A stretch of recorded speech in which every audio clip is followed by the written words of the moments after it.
Welcome to the Free Library of Philadelphia. My name is Jason Freeman. I work here in the Author Events office, and I'm very excited to be here to introduce Pennsylvania native Russell Shorto. Russell Shorto is the author of the best-selling The Island at the Center of the World, referred to by the Wall Street Journal as, quote, a masterpiece of storytelling and first-rate intellectual history of the forgotten mythologized Dutch colony of Manhattan. His other books include Descartes Bones, Saints and Madmen, and Amsterdam, a centuries-spanning portrait of the world's most liberal city. A contributing writer for the New York Times Magazine, Mr. Shorto is the former director of the John Adams Institute in Amsterdam, a senior scholar at the new Netherland Research Center, and is the recipient of the Order of Orange Nassau, the Netherlands equivalent of a knighthood, for his work on Dutch and American history. That's so cool. His new book is called Revolution Song, drawing on diaries, letters, autobiographies, and other intimate primary source material. It follows the lives of 6 historical figures, including a man who freed himself from slavery, a renegade young abused wife, and our country's first president. And this from a British colony on the crest of a sea change. And this book is a way of sort of explaining and defending modern American values. Historian Gordon Wood, for the sharp-eyed and eared among you, a guest here at Author Events earlier this week, calls Revolution Song, quote, an engaging, readable, and surprisingly complete account of the American Revolution. Here to tell us more, ladies and gentlemen, let's welcome Russell Shorto. Thank you very much for the kind words, and thank you all for being here. This is a book that I have had in mind to write for a long time. We all know that America is a land of equality, of freedom for all. And we know that it was founded that way. And yet the story that we still have, that we still tell of the founding, is one of the men in powdered wigs, of the elites, right? So I had in mind to tell us, what I do is I write narrative history, and to me that means people in their times in conflict, because people tend to be in conflict. And I wanted to write a story, a nonfiction story, pick a range of people from different backgrounds. What did it feel like to be living at that moment, to be fighting for this thing called freedom, if you were a slave, if you were one of those people in the powdered wigs, a woman, a loyalist? What about the Native Americans? So that was my thought, and it turned out to be a much harder task than I had expected, because for one thing, most of the ordinary people, their lives aren't terribly well documented, and I write nonfiction, so I needed letters, I needed memoirs, things like that. I also, of course, wanted people from a range of backgrounds, and I wanted people whose paths crossed, because I really wanted to create one story, not 5 or 6 different chapters side by side. So I spent about 2 years kind of auditioning people for roles in it. And slowly, one by one, these pieces fell into place. And what I'm going to do is walk you quickly through these 6 people whose stories I settled on. Somewhere near the end of this, I was conscious of the fact that what I was doing was I had 6 people's lives who were all being mediated through one consciousness, mine, the writers. And I got curious. I wanted to see visually what these 6 people would look like mediated through one consciousness. And I wanted to see them all portrayed. It happens that my sister is an artist, and she obliged me. She created portraits of each of them. 4 of the 6 are based on portraits from life. The other 2, we don't have images of them from life, so those are composite images. So I am going to show you those for fun, and with each one, I will then tell you a little bit about that person's story. This is the first one. I wanted the British perspective on the war. His name at birth was George Sackville. Later he became Lord George Germain. And to give you an idea of his upbringing, he was raised in a house in the southeast of England called Knowle, Knole, and it was built according to what was then a fad among the elite, among the very wealthy. It was called a calendar house. So there were 12 separate entrances, one for each month of the year, 7 interior courtyards, one for each day of the week, 52 interior staircases, one for each week of the year, and 365 rooms. He was a teenager before he could go through the whole house without getting lost. So this is how he grows up in extreme wealth. His father was a diplomat. He went with him to Ireland, and in doing so, as a young man, he got his first lesson in the administering of an empire. He then decided that he was from very early on, he was a combative, aggressive personality. And so he joined the army as an officer because he wanted to, that was a way to get honor and he had a lot of ambition. And he won all kinds of accolades in battle. He rapidly progressed. People began talking about him as a future prime minister. He was very well known. And then it all came crashing down in 1759 when he failed to carry out an order to charge in a battle in a place called Minden in Germany against the French. This is the 7 Years' War in this country. It was the French and Indian War. And this battle was so significant that if the English were able to really crush the French in this battle, it was thought that would end the war. The French would have to surrender. And it was thought that this cavalry charge of his, would have done that. But he failed to charge when he was asked to. His name became mud. He was the most hated man in England. He was court-martialed. He wanted the court-martial because he was a very aggressive type, and he wanted to clear his name. It had the opposite effect. He was almost executed for treason. He'd lost all of his titles, all of his honors. He went tumbling all the way down to the ground. That was 1759. Slowly, inexorably, he begins clawing his way back up the rungs of power. And then in 1772, they said, okay, we'll give him the position of Undersecretary of State for the American colonies. So just as the colonies are about to declare war, he's put in charge of them. So he ends up running the war. And both his enemies and his friends in the government knew that he was running the war in part out of a need to redeem himself. And his enemies, the Whigs in Parliament, when they wanted to really get him, they would call him the coward of Minden. So the whole time, the Americans are fighting this war and the Redcoats are doing the things they're doing, behind the scenes is this man orchestrating it, and orchestrating it really out of this very personal motivation in part. So that's what attracted me to him. This is the next of my 6 people. His name was Venture Smith. This is a composite image. We don't know what he looked like. He, my sister, the artist, based this on, he was probably a member of the Fulani tribe in West Africa, and she based this on an 18th century Fulani mask, and she used as clothing typical New England, because he lived his life in New England farm clothing. So he's born in West Africa. He's the son of a prince. His village is attacked when he's 10 years old. He watches his father die. He's taken prisoner. That army is attacked by another army, and that army then takes him prisoner at the coast at a place in what's now Ghana called Anomabo.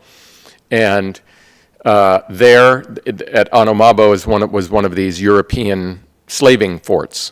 And it happened that the ship that was in harbor was from Newport, Rhode Island. It was called the Charming Susanna, and so he was sold as a slave onto this ship.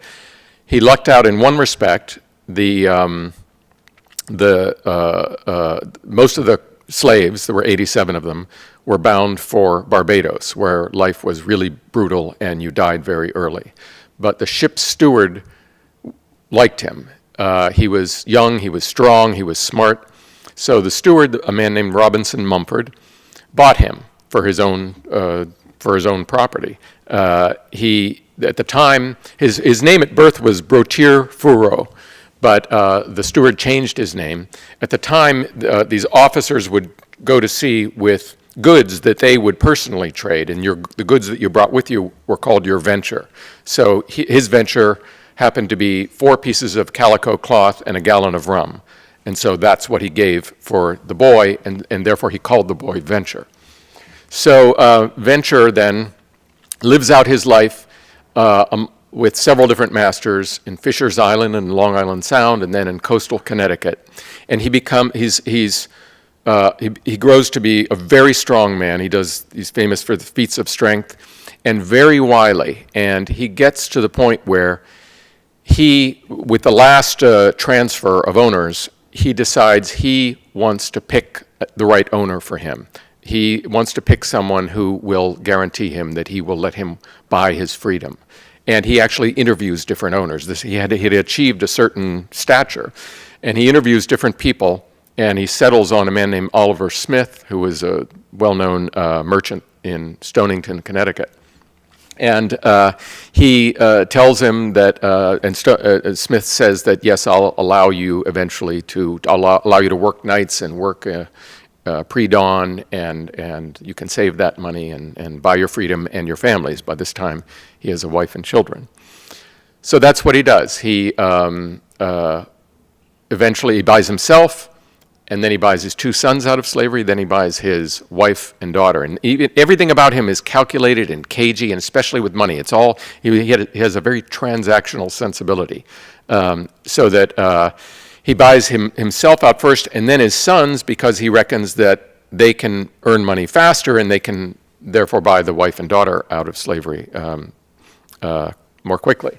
So his life then plays out in rural Connecticut. He goes, what really fascinated me about him is what I was just talking about is transpiring while white Americans are, the Stamp Act, the Townsend duties, these milestones when Britain was imposing stiffer regulations on the Americans, or taxes, and the Americans are getting angrier and angrier and talking about freedom. And many of them felt that freedom meant for everyone. If they got freedom, it should apply to slaves too. Venture seems not to have bought into that. And by the way, his name was Venture Smith because after he became free, he actually took his last owner's last name, which was a kind of practical thing to do because Oliver Smith was well known. So Venture Smith does this, buying his freedom, knowing or seeming to know that whatever freedom the white Americans get is not going to apply to him. All right, I'm gonna move on because I'm gonna come back to him and read a little bit. This one is the one of my 6 who everyone knows. This is George Washington at age 40, and this is based on a painting by Charles Wilson Peale. He, when I was working on this book, parallels between not just these moments where their lives intersect, but parallels between the people would pop up. And one of the fascinating ones to me was the relationship of these people and their fathers. Venture Smith lost his father at the age of 10, and that episode changed his whole life. George Washington was the son of a Virginia planter. He had certain expectations. His father died when he was 11, and it changed the course of his life.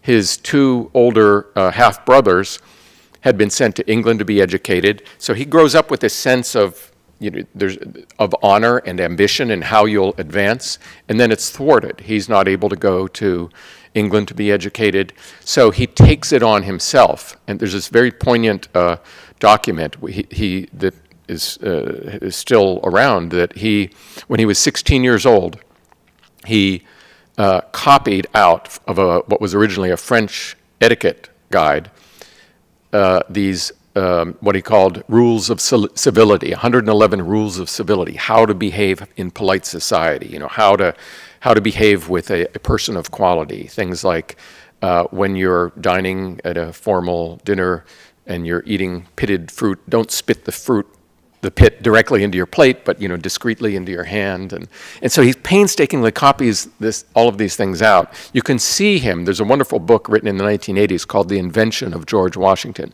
So you can see him sort of inventing himself. And he is all about honor and all about trying to get this honor that even though this path his path was changed.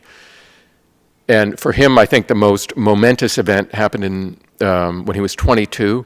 He joined the Virginia militia, like George Sackville, joining the military to fulfill your ambition. And like George Sackville, he ends up in a disastrous situation. He is told to go to what is now Pittsburgh, to the forks of the Ohio River, and warn the French who were there to get away because this is English territory. Instead, he attacks this small group of French soldiers and massacres them. And this is the excuse the French were looking for to start the 7 Years' War. So the youthful disaster that George Washington engages in starts this war that the equal disaster that George Sackville engaged in on the other continent failed to end. So they're connected in these strange ways. The rest of his story is kind of well known, but so I'm going to skip past that. This man's name is Caiuswaka, in English, corn planter. He fascinates me because he was a Seneca warrior, and that stereotypical picture of the sort of noble warrior. He was that, but he was a complex man. He was philosophical. He was a political figure who understood the realities of politics. I think it stems from the fact that when he was a child, again, children and fathers, his mother was a noted woman, what's called a lineage matron among the Seneca in upstate New York. But his father was a white man from Albany, New York, who was kind of a ne'er-do-well, and he would go trading among the Indians. And so he was absent for most of Corn Planter's upbringing. And when he's an adult, he talks of other boys in the village making fun of him because his skin was a different color. So he grows up and becomes a leader of the people. And George Sackville, going back to him, after the Battle of Saratoga, when the British lost an entire army, Sackville's enemies, calling him the Coward of Minden, were blaming him for this loss, and he decides then he's going to use what he called Roman severity on the Americans. So he's going to pull out all the stops, and one of the things is to bring the Iroquois in on the side of the British. So his agents meet with the Iroquois. Corn Planter is at the meeting, and he argues that they should stay out of it. He's overruled, and he goes along with his people, with the will of the people, and he leads and fights against Americans, attacking American villages and forts. Then the British lose the war, which means the Iroquois lose the war. And then the Iroquois appoint him to be the one to negotiate with the Americans. So he's now in this position where he didn't even want them to be in this war, and he has to go to the Americans and negotiate. And they basically say, you backed the wrong side, we told you to stay out of it. Our people are already taking over your lands, and we signed a treaty with you before, and there's nothing we're going to do. We're not going to renege on it. So he goes back to his people, and some of them issue death threats against him. He's really caught in a bind. Eventually, he meets twice with George Washington when Washington is president. The last meeting, he says and at this point, the Americans are basically forcing the Iroquois to sell lands to them. So at many stages in his life, you see him kind of as a metaphor for all of the native peoples, caught in this bind and trying to get something out of it. So the last meeting, and this is on the last day of Washington's presidency, he says, in effect, look, we basically have to basically have to sell our lands. In the past, we've sold land, and people have spent the money, and it's gone, and we've lost our land. I've heard that there are these things called banks, and I've heard that there's something called interest. Can you help me to understand this? If we sell the land, can we put it in the bank? Can it? So you see him trying to make something out of this, which is one reason I just find him to be such a poignant character. And by the way I tell these stories in the book, I'm kind of telling them individually now, but in the book they're all braided, starting with the birth of the first of them and ending with the death of the last. Got it. Okay, this fellow's name is Abraham Yates. I really, the class warfare, there was this class struggle at the nation's founding that is not often appreciated. He was the ninth child of a blacksmith. He was apprenticed to a shoemaker. He always had this sensibility of the commoner, and he always had this chip on his shoulder, this against the elites. So he fights, and he's from Albany, New York, and he is one of the earliest to declare that the American colonies should become independent. He trained himself in the law, and he worked his way up through local offices, political offices. He's one of the first to declare that the American colonies should declare independence. He's one of the first to quote John Locke on the situation. He works then in the war with with the army. He writes letters back and forth with Washington as they're trying to maneuver, preserve the city of New York from the British. Then after the war, he turns on Washington and the other leaders because he says, he sees right away what you're doing is replacing a foreign tyrannical elite with a homegrown tyrannical elite. All of you are these men who are, oppressing the ordinary people. And what really galls him is when they decide that they're going to amend the Articles of Confederation, the system of government, which hadn't been working very well. He believes that what they're really going to do is throw it out and create a new government, a strong federal government, which will have this power over this oppressive power over the people. So when he hears about the Constitution, he says, "I told you so."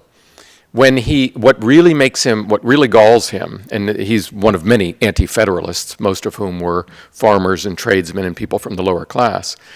What really galls him is when he first sees the Constitution draft, the first three words, "We the people," because he knows it was just these elite men gathered in secret in a private room, and they presumed to speak for all the people. This made him crazy. The office of the presidency he was scared by because he said the way it is written in the Constitution, all a president has to do is to cajole the Senate into backing him, and then he can stack the Supreme Court with people who will follow him, and then we'll have a despot. So there are, they say history repeats, or maybe more likely history echoes, and we're experiencing some of these echoes lately. He's one of these people who I think represents a kind of rightfully distrustful populism that echoes all through American history, and you see it come up. And I think in our time you see it both in people who backed Trump because they didn't like the federal government, and people who are opposed to Trump because they're afraid of the power of a president.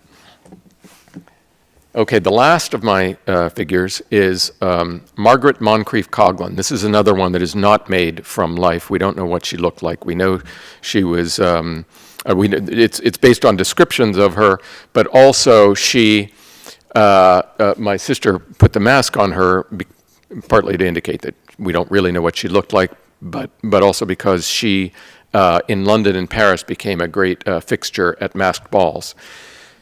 She's an atypical a woman for me to focus on of the period because her life was very atypical.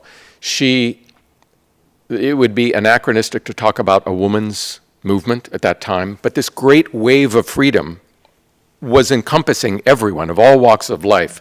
And one of the things it was focused on in the 1770s was a woman's right to marry for love, not to be forced into a marriage.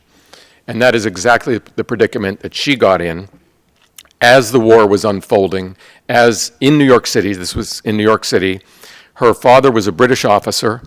He was a military officer whom the American officers thought was going to side with them, but he ended up siding with the British. And he wanted her to marry another British officer whom she despised.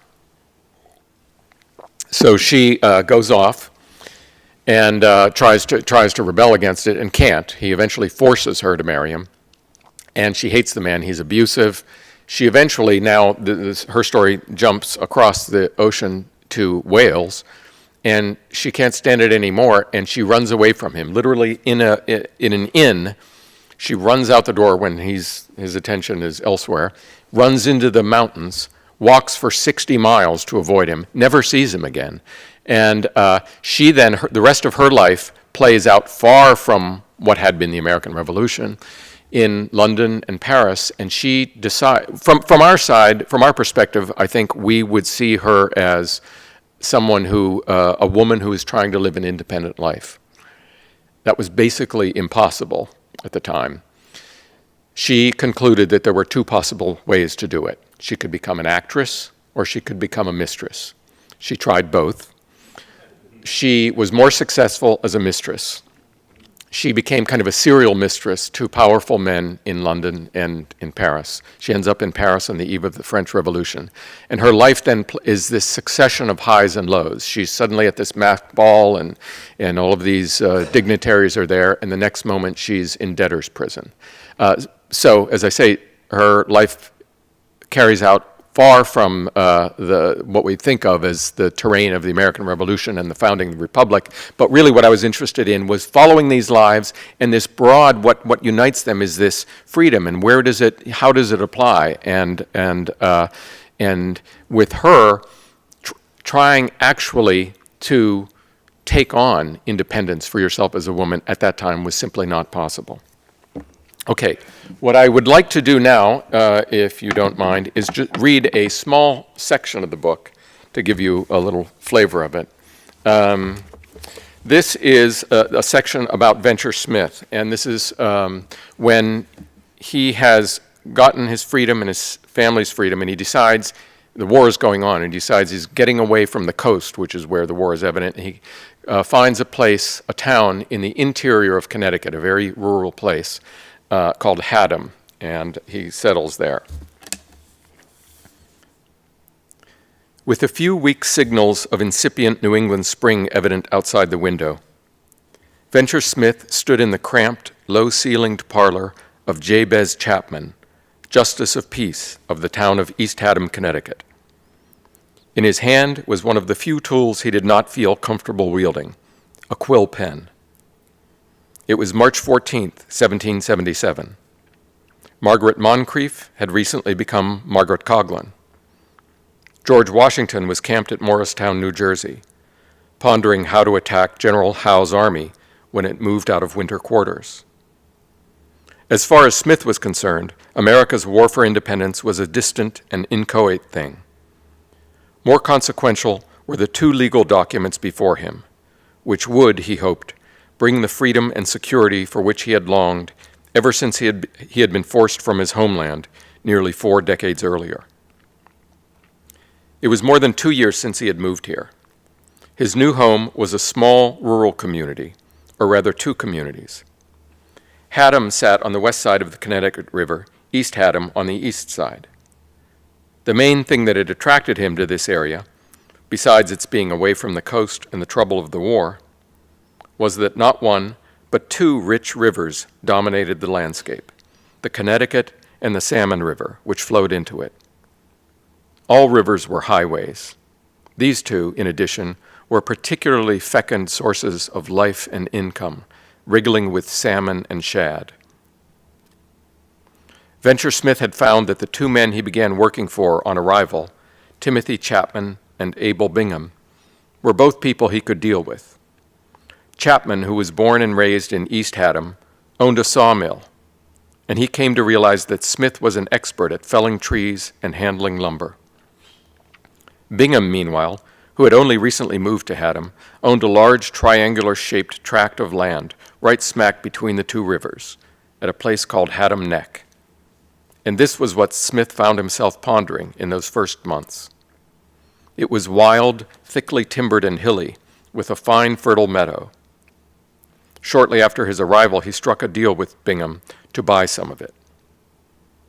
It was an odd bit of real estate to possess, a thin, rambling strip, too narrow, long, and steep to have much agricultural use. But it cost him only £25, and it was a foothold. A free Negro, he knew well, had no standing at all in Connecticut. He would have to forge a local identity, and the only path to that was through real estate. The population here was small, close-knit, conservative, and overwhelmingly white. Yet soon after his arrival, he decided he wanted to make the place his home. For the next 2 years, as he went about his work, Venture hiked his strip of land, as well as Bingham's adjacent larger parcel, studying it. It was darkened by ancient trees whose canopies closed out the sky. Yet as he tramped it, he realized he knew this land. He knew its seasons, bud and shoot, leaf and thistle, wing and hoof. He knew that when autumn came, mushrooms, meaty and loamy, would encrust the hillsides and cluster along dead logs. He knew the insects that would bite his flesh, the plant called goldenrod that would shoot up 4 feet high in late summer, topped with sweet-smelling yellow flowers that made a good tea. He knew the nuts that would plummet down through the trees. He knew how soft the land would be in summer after a day's sweaty, heaving work, and how hard to death it would be most other times. Most of all, he knew the trees, their trunks vaster around than 3 men could reach, piling themselves hundreds of feet into the air. These he could cut, saw, bite into with his blades. He could send them rocketing groundward, making the earth shudder as if it had feelings. He could strip and hack these trunks, use oxen to haul them downhill to the river, turning the steepness of the land to advantage. The trees were money. They were his future. For 2 years then, he harvested trees from his narrow strip of property and sold his wood, floating it down the Salmon River to Basile Brainerd's sawmill near the East Haddam landing. He got to know everyone in the area, became financially tangled with them. There was no other way, for in a rural community, goods weren't bought and sold for ready money. All transactions were on account. People even settled their taxes in goods, using an official ledger to calculate their payment in grain, wood, or meat. When he needed staples, Venture went himself, or sent Meg, his wife, or his young son Solomon, to Ezra Brainerd's to pick up leather, candles, beef, cider. Brainerd recorded each purchase, and at the end of the year, he agreed with Smith on a means of repayment, so many cords of wood, so many days of labor scything hay. In the same way, he made neighborly connections with Amos White, the cooper, and with James Green, a blacksmith and musket maker.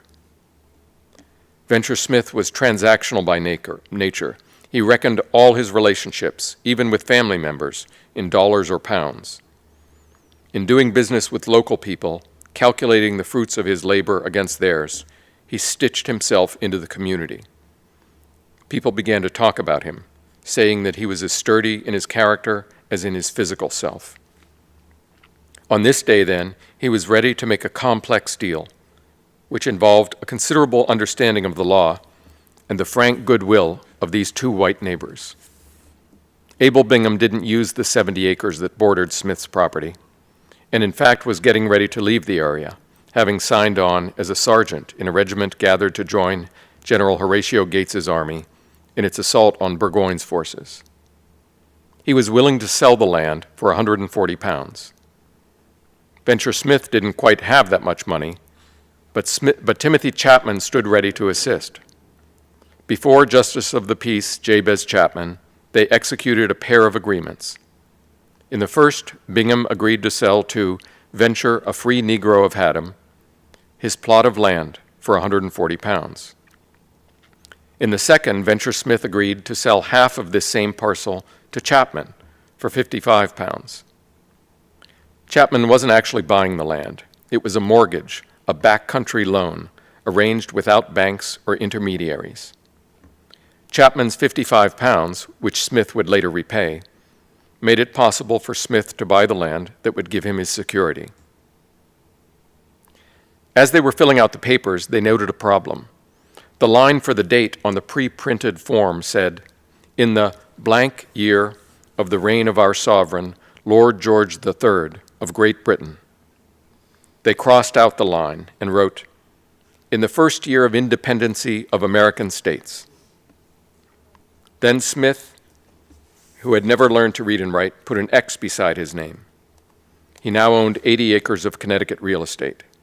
He was part of the community. Thank you. Thank you. I wanted to read a little bit to give you a sense of, because I'm in giving a talk, you talk about ideas, but really the book is about people and I wanted to get as close as I could to their experience and into their skin, so that I wanted to give you a taste of it. I have a question about Venture Smith. You said that he was married, right? How did he get married? Was he married by a magistrate, or did he jump the broom? How did that happen? Yeah, well, exactly how he got married, I don't know, because he doesn't record it. The reason I was able to focus on Venture Smith, and obviously slaves lives tended not to be very well documented, but late in life he dictated his life story, and he doesn't mention exactly how, but his wife, Meg, was also a slave of his first owner, and he allowed them to marry, but he doesn't tell us the details. How did white people get married? Did they have a magistrate or a preacher? Magistrates in churches. And an interesting thing about that with Venture Smith is he seems never to have become a Christian.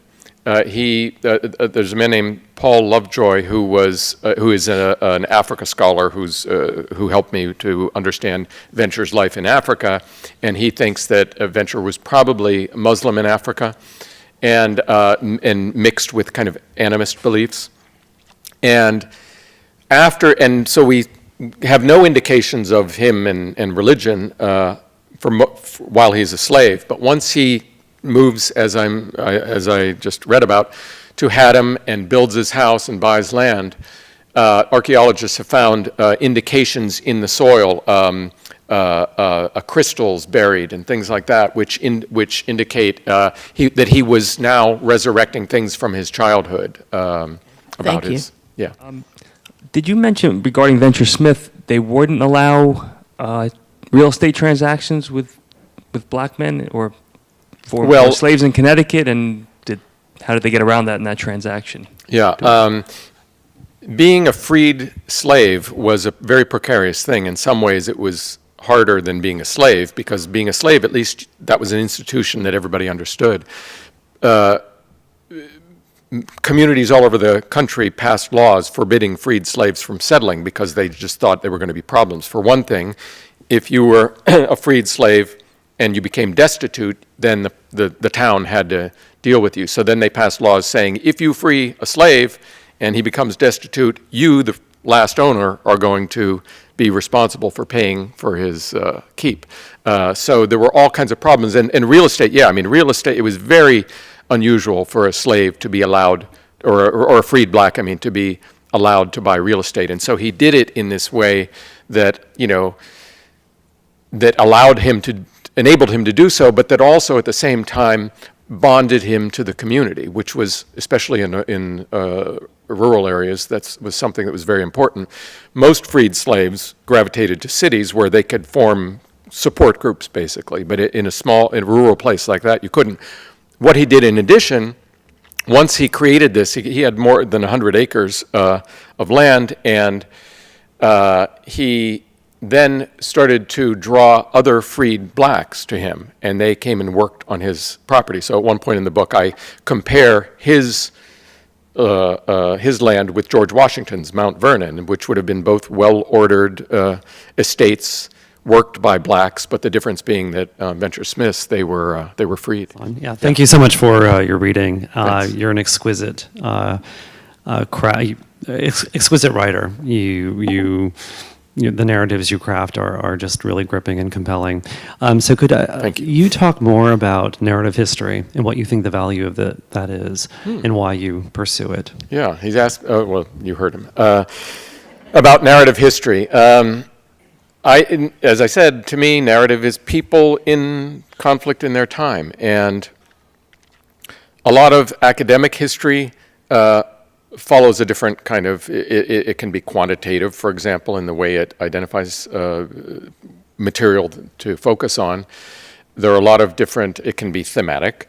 And all of that is relevant, and I use all of that and rely on those people's work as well as on primary source material. But I think that humans have always gotten meaning from stories, and it's a very important way to transmit information and knowledge, and the stories that we do, which is why I guess I decided to write a book about the American founding, because this is our creation myth, and this is a different way. I wanted to do it in a way that, by focusing on people from different backgrounds, that reflected, not just better reflected who they were then, but reflects who we are today as well. And who they were then was, it was very diverse. You know, people spoke Dutch and German and Swedish, and there were Shawnee and Iroquois and rich and poor, and so, you know, to give a sense of all of that, I think that narrative is an important device. But I also, the tricky thing is, as I said before, you want to ground everything, you know, and so you footnote like mad. And I decided with this book, a slight departure from my earlier ones, not to sort of mix historiography with history. In other words, if what someone else might do, what I might have done is, if I'm talking about some episode in George Washington's life, kind of pause and say, this is what his 19th century biographers thought, but we have since learned blah, blah, blah. So I don't want to do any of that in the text. I start the book, we're in the English countryside, and there's this grand house in the distance, and we're heading there, and I just want to stay in the story. And then any of that sort of writing or information about the history that I think is important, I put in a footnote. I'm interested that, given your writing about the Dutch and Amsterdam in the past, that you didn't pick a character with some Dutch influence, and I'm interested on whether you thought about that. The book came out last week, and I've given about 4 talks, and all 4 times I noted the Dutch connections, but this time for some reason I didn't. 2 of these characters, of these people, actually have Dutch ancestry. One of them is Abraham Yates, whose mother was Dutch, and he was a shoemaker. Dutch was his mother tongue, and his account book in the New York State Library still exists, and you see him making shoes for people and writing out "een paar schoenen voor je kind," you know, 1 pair of shoes for your child. And the other one, believe it or not, is Corn Planter. His father, who I referred to, I think I said he was a white man. He was actually Dutch from upstate New York, because that was the Dutch colony was prevalent, and this is only 100 years after the takeover of the Dutch colony by the English, and upstate New York was still quite Dutch. So there, two out of the 6 have Dutch pieces. All right, everyone. Thank you very much for being here. Thank you.